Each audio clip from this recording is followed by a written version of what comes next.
That day, for the first time, I became a woman.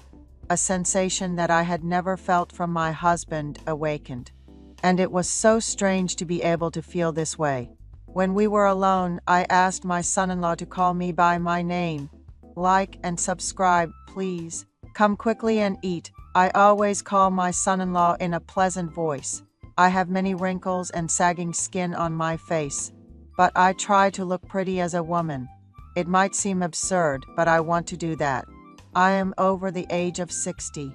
I am a university professor, and I don't have much time left to stand on the podium. I have a daughter who has gone abroad for her study, and I live with my son-in-law. My husband has been gone for over 5 years.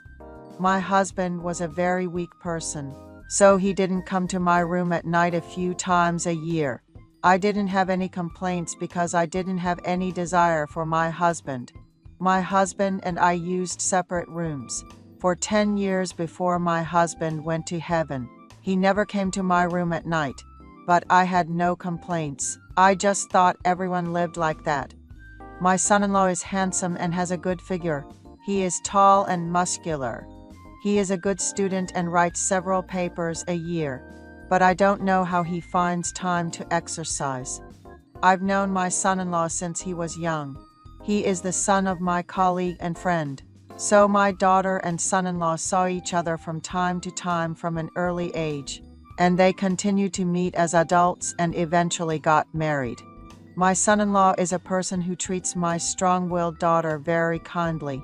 I don't know if I taught my daughter wrong, but sometimes she was rude to her son-in-law. But my son-in-law never frowned at his wife.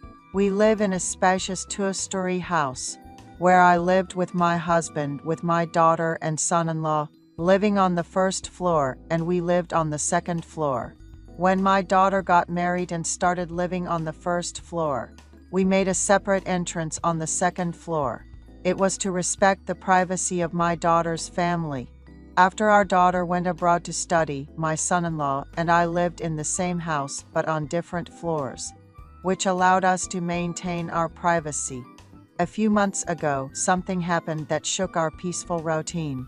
I had finished lecturing at the school and was in the middle of grading student papers in my office when an old high school friend called me. We'd occasionally see each other at reunions, but since I'd turned 50, I hadn't been able to attend as often. So it had been nearly 10 years since we last met. This friend owned a restaurant not too far from our house. They invited me for dinner, and I accepted. As we were dining and catching up, my friend hesitantly brought up a shocking piece of news. They believed that my son-in-law was having an affair. According to them, they had seen my son-in-law entering a motel next to their restaurant with another woman. A motel? I asked, perplexed. My friend then confirmed what they had seen my son-in-law entering the motel in the afternoon with a woman and not leaving until the evening. My heart sank, but I tried to remain calm. I asked my friend to keep this conversation a secret, and they reassured me, I met up with you to keep it a secret. Don't you understand? I felt relieved. Returning home, I was in a daze for a while. Could my son-in-law, who was so kind and caring to my daughter, be unfaithful? But, given his young age and the fact that he's been living apart from his wife, perhaps he couldn't contain his vigor. These thoughts crossed my mind, and I also hoped that my friend was mistaken. As time went on, my feelings grew more complex. I was furious at the thought of him with another woman, scared that someone else would find out. And at times I couldn't help but feel flushed as the image of his muscular physique came to mind. A few days later, I visited my friend's restaurant. Since they were close with the owner of the motel in question, I explained the situation to the motel owner and gained entry. To my surprise, there were more rooms than I had anticipated. The owner mentioned that they had a lot of guests during the day. I double-checked with my friend to make sure it was indeed my son-in-law. They saw, and their response, "How could I not recognize your handsome son-in-law?" sent shivers down my spine again. My friend even offered to ask the motel owner to help me catch my son-in-law in the act of infidelity. The motel owner agreed and said they would check the CCTV footage for me, so I went home. A week later, the motel owner called me. I rushed to the motel and saw the footage of my son-in-law entering with a middle-aged woman.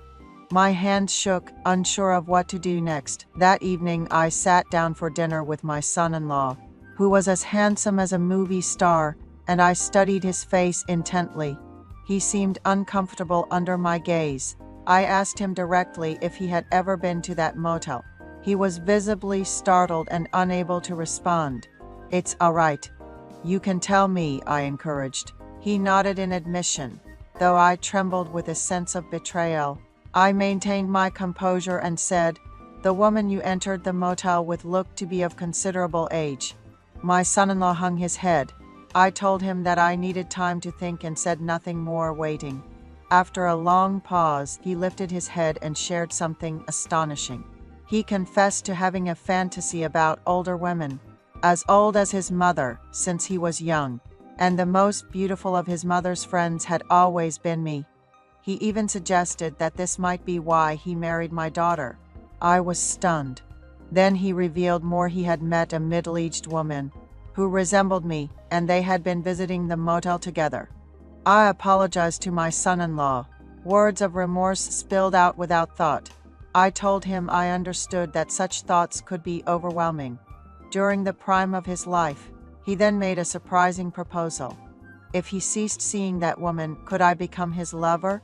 I was so embarrassed I felt my face flush. "You've been lonely too, haven't you?" he said. Tears fell without my consent. Yes, I had been lonely.